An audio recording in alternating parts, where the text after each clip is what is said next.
Islamic History, 624, the Battle of Badr, Part 4. Battles are ugly. They're horribly violent, primitive episodes. And often, particularly in the ancient world, the cleaning up after the battle, the aftermath, it could be just as bad. Now, Badr was not a massive battlefield, and the losing side only had about 70 dead / horribly wounded and another 70 taken captives. So at least in this case, you weren't talking about a gigantic field strewn with blood and body parts and writhing, screaming, wounded men. But there were some, not thousands, but some. And the cleanup would have to be done. And part of that cleanup includes deciding who lives and who dies. So, what did the Muslims do? Well, before we get into that, you probably should understand what would have been normal in these circumstances, in this time and in this place. It was normal to start cutting off limbs and heads and to do whatever awful thing came to mind with either those who were wounded or those who were captured. That was the cultural standard. The Meccans may have done this if they had won. It probably depended on the person, but you probably would have seen some of it. It was just expected. There was no higher moral aspiration. Now remember that in Mecca, the gods were basically servants of the people, not the other way around. Now they probably didn't see it that way exactly, but in reality, that is what they were seeking. You worshipped an idol so that it would help you. It had nothing to do with obedience to a higher being or a higher principle. But then we have this new religion. Islam was the opposite of that. You served God, and that was it. So God can take his vengeance, but you cannot, or probably should not. It would be made a bit clearer later on. Of course, everyone in the Muslim army, they were Muslims now, but they grew up in the pagan world. They grew up with the old norms. So, according to at least some stories, many of them started doing the customary Arab thing after the battle. And eventually Muhammad had to put a stop to it. Because not everyone would have absorbed the messages of mercy and forgiveness, and the new idea that Muslims would, and actually should, act different than those around them. How many of these people actually got that, without being told, without Muhammad having to come down and say, wait, no, let me clarify something for you here. And particularly in a group of young men who were still high on adrenaline, that some atrocities would take place is not terribly surprising. And some confusion, even among the wiser, the more pious, the more understanding. I get why that would happen. If there were any who knew the Old Testament and who had been hearing the Jewish stories in Medina, there were times when the Israelites were in trouble for being merciful. Now, of course, that was because God was saying, hey, don't be merciful, and they were merciful. The opposite would be just as true. If God told you to be merciful and you were ruthless, then you'd be in just as much trouble. But if God tells you, hey, finish these people off, you finish them off. For example, when God told Saul to completely obliterate the Amalekites, he actually messed up by showing some mercy. Now, did Muhammad know this story? Did his men know the story? maybe a few. I don't know, but it's possible. But you can understand that there might be some moral confusion in this moment, particularly because they didn't actually have any instructions from God. But that changed. And eventually, God made his opinion known. Now, the Muslims had never been in this situation, but now they had this direction from the Quran, Surah 47, verse 5. So when you meet the disbelievers in battle, strike their necks until you have thoroughly subdued them, then bind them firmly. Later, free them, either as an act of grace or by ransom until the war comes to an end. So will it be. Had Allah willed, he himself could have inflicted punishment on them. But he does this only to test some of you by means of others. And those who are martyred in the cause of Allah, he will never render their deeds void. In other words, what God is saying here is, when the battle is over, the killing is over. If God had wanted these people dead, they would be dead. And it's not for you to decide. So prisoners of war are prisoners until a ransom is paid or an exchange is made, or you just hold on to them until the war ends. And much of that actually wouldn't be terribly out of place in a modern context, like modern treaties like the Geneva Convention. And in that way, it was pretty far ahead of its time. But as in wars between countries, theoretically bound by the Geneva Convention show, exceptions are always made, regardless of what the rules actually are, right? Particularly in the heat of battle. For example, in more modern times, World War II was the first test of these new rules, and it was somewhat a success, but the results varied. The Japanese, for example, they pretty much ignored it entirely. And the Nazis were a bit selective in how they enforced it. You know, they put on a good show on the Western Front, but they weren't going to follow any of these rules for, say, Slavic people in the East, and certainly not in Jews or any other people that they really, really didn't like. And the Allies weren't exactly perfect on this either. I mean, there were some incidents in the American British forces. And of course, then you have the Russians, who basically raped an entire generation of German women as they moved west. Now, the point is, these kinds of things are, by nature, kind of malleable. And war makes previously hard rules, concepts, more negotiable, and sometimes completely irrelevant. So why am I telling you this? It's an example that's a little closer to our own time that we can compare the Muslim actions to. And by their own standards, the Muslims actually did quite well on this front at Badr. There is disagreement on whether they executed a few prisoners here and there. That might have happened. And one of those people may have been Abu Jahl. The sources vary. You know, there's just no way to know for sure.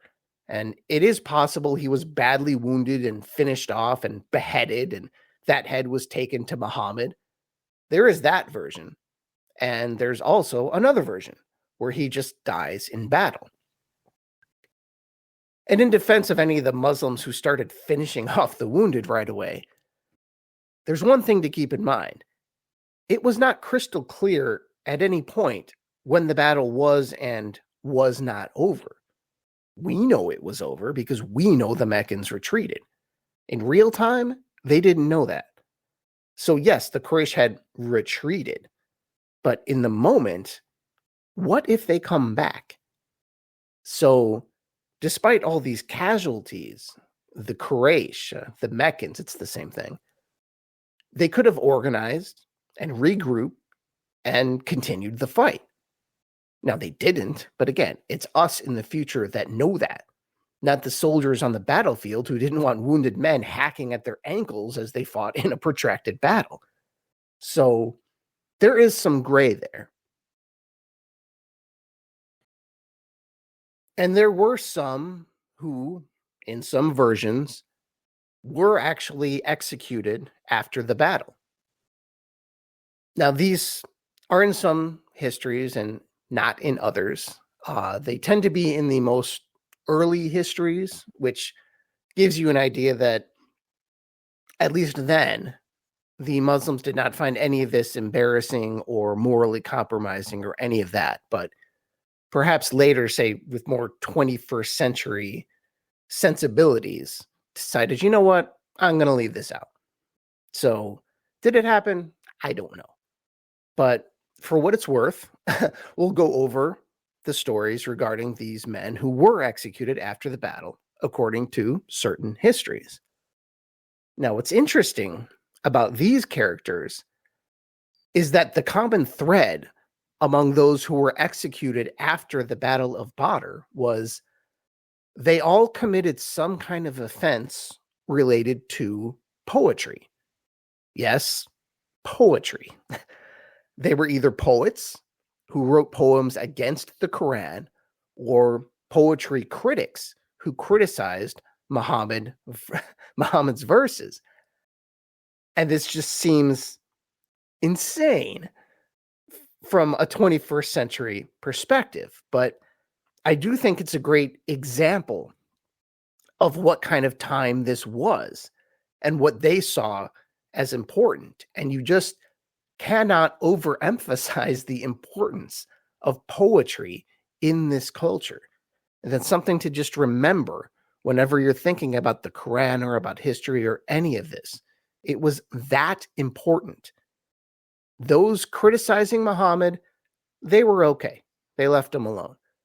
But those who insulted his poetry, yeah, that's a capital offense. Now, I've been thinking of a modern equivalent of this for a while, but I'll just be straight up honest with you. I've got nothing. It's important, we'll just have to work with that. It's important. I really can't think of anything in the modern world to compare it to. So poetry was very, very important to these people. And it seemed it was important to this community to send a message to those who might question Muhammad's poetry. Or I should say, it's not even from their perspective, it wasn't Muhammad's poetry. It was God's poetry. And that's even bigger. All right. So what about those prisoners who were not literary critics? Well, for almost all of them, the deal was this: be ransomed for money, or if you were literate, your ransom would be to teach 10 Muslims to read. And that last one is actually pretty brilliant for a somewhat illiterate society. And this would have provided so much more value than just money. At least in the long term, it would. Not just the literacy, but the fact that Muhammad could now count on hundreds more people to help him in a much larger way. Those who he knew were loyal because of Badr, loyal people he could trust completely. And in the future, he could surround himself with these people, and they would be infinitely more valuable to him if they were literate, particularly as the empire, so to speak, expanded. But they were not there yet, of course. So Badr is over, and we see a few signals being sent to the rest of Arabia. Number one, the Muslims were now an important force to be reckoned with. And two, these people, they're different, and they fight differently. and they win differently too.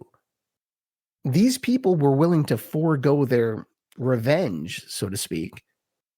And even wilder than that, this was actually a directive from their God, a direct order in words.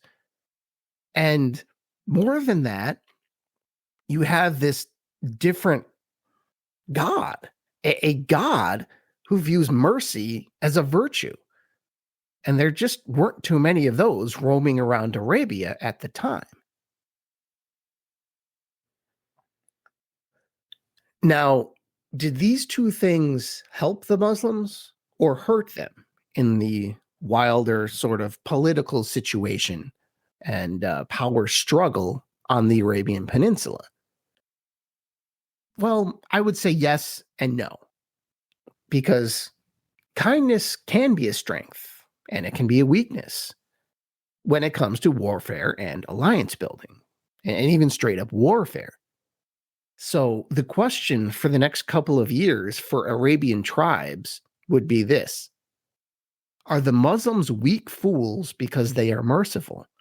Or are they attractive because they are merciful? Different people, different tribes, they would have different answers. And historically, if we're being honest, it really does go both ways. We wish it didn't, but it does, especially from a military perspective.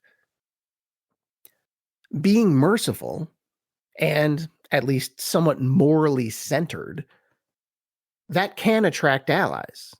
Just look at the United States, for example. No one has a larger, more powerful set of friends, and it's mostly because of shared values. There's a reason NATO has more than 30 countries, and China's only real ally is the giant open-air prison known as North Korea. So that's the good. But also, for those who have few moral restraints, there are some counteracting advantages. Take Russia, for example. Yes, their current alliance, it's a bit pathetic, but it was at one time much, much larger. And it wasn't because anyone outside Russia liked the Soviet Union. And even now, there's a reason the Russians won the Chechnya War. It's a battle Americans never could have won.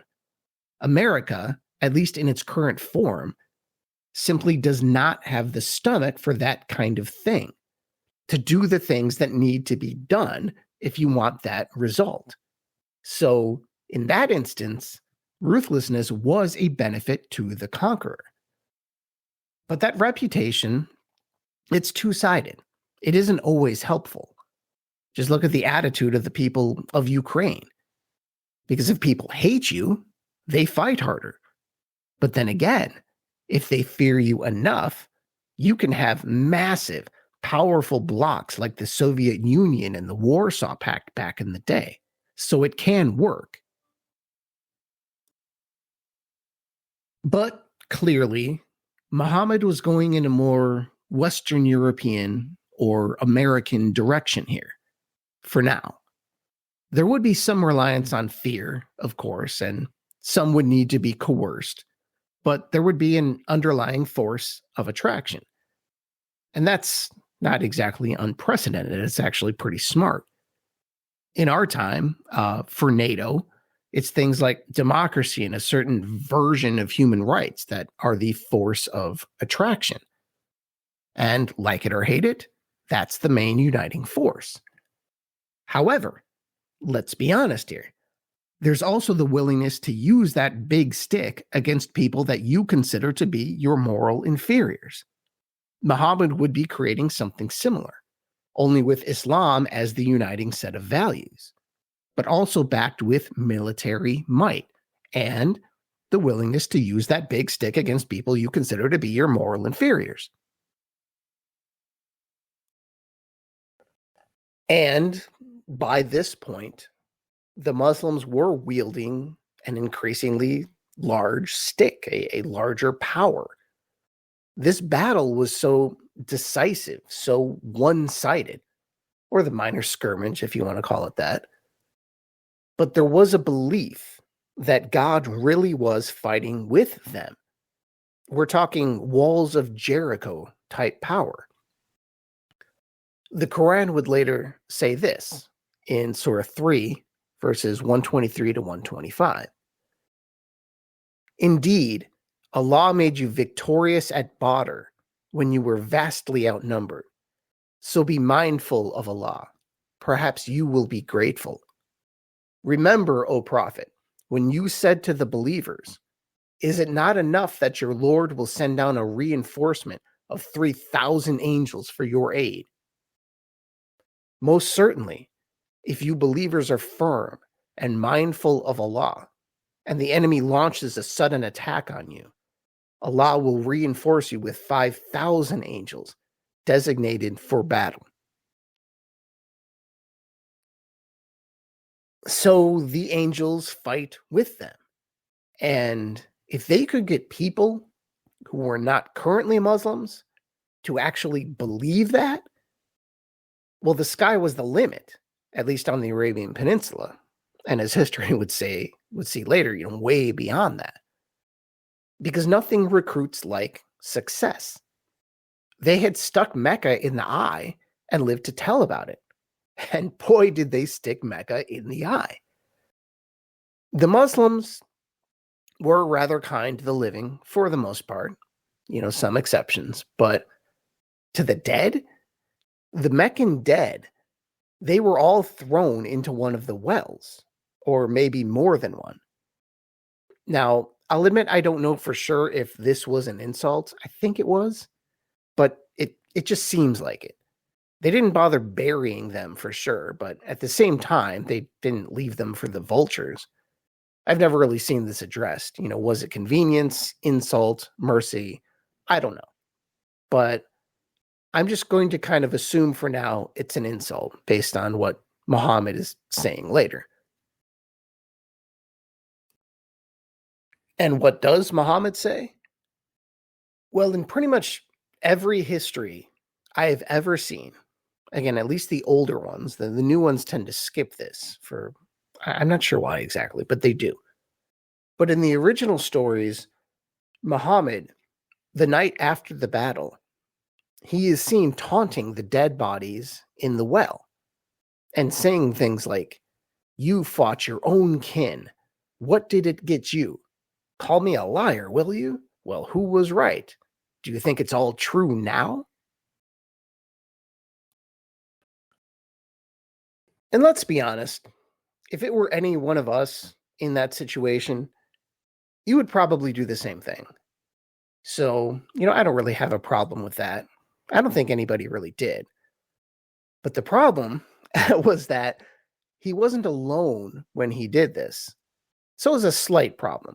He just had to clarify, hey, those of you who heard me saying those things, don't start thinking that I'm talking to the dead. I cannot converse with the dead. Just to clarify. So at this point, the next day comes and the battlefield is cleaned up, so to speak. So it was time to pack everything and head back to Medina, head back home. And funny enough, they would be leaving with far more than they had brought in both people and materials, because the prisoners actually outnumbered the Muslim dead. I mean, by a lot. But they were able to handle the extra load. And this included the spoils of war, which was anything of value that could be taken off of the dead or had been left behind. And this spoils system, so to speak, this had started as a free-for-all. Again, remember, this is their first major battle. There's really no regulations about what you're supposed to do yet. However, later on, a Quranic revelation told the Muslims that, hey, any spoils of battle, they are for God and the Prophet. So God and Muhammad are in charge. Now, what did that mean, at least in practice? Well, basically, everything would be pulled together and then divided evenly among those who participated in the battle. and that included the captives. So I think they were divided according to their projected ransoms. And this took place long before they reached Medina. So I think that meant that whatever was given to you, the victorious soldier, it was your responsibility to schlep it on back to Medina, people and materials. So they head back to Medina, which was certainly becoming more Medina than Yathrib. Yathrib's in the mirror. It is now the city of the prophet. And now that prophet would be marching into the city in triumph and sharing the good news and assuring the loved ones of the very few dead that, hey, it's all right. Those guys are now in paradise. So there was great joy in Medina, but pretty much only among the Muslims, just to foreshadow some problems that would come up here. If you were what the histories would later call a Jew or a hypocrite, your joy was most definitely not full or even existent, not even close. After all, from your perspective, Muhammad had just started a war with some very, very powerful people. And the Muslim army hadn't really killed that many of them. So if you're not caught up in the religious aspect of it, this wasn't exactly good news. Just imagine that you live in a village in a somewhat unstable part of the world, and you hear that some group from the city had won a skirmish against a major force in the region. Now, are you happy? Or, on the other hand, are you thinking, uh-oh, my place in this world just got much, much more precarious. We were at peace, and now we're at war. And for what? What exactly do I have against these people? They didn't do anything to me. And indeed, the Jews and hypocrites, as they came to be known, they had no quarrel with the Quraysh. Really, this was a Muslim victory, not a city victory. The Muslims had poked the bear, but when the bear inevitably comes charging at the city, it's now the whole city that would need to defend it. So Mecca was humiliated, but they were hardly crippled. The Muslims hadn't really won a war, particularly from a non-Muslim perspective. They had done the opposite of that. They had started a war, and everyone knew that the empire was going to strike back. They had literally decapitated most of its high leadership.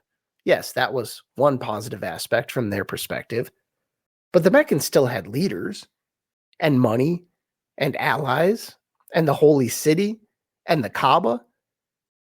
The Muslims had won a great victory, but had also basically kicked a hornet's nest and dared the swarm to come at them.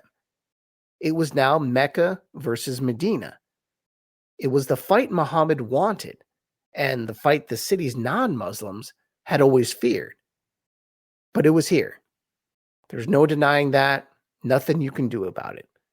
And everyone, from Mecca to the Muslims to the non-Muslims of Medina, they were now all bound by that reality.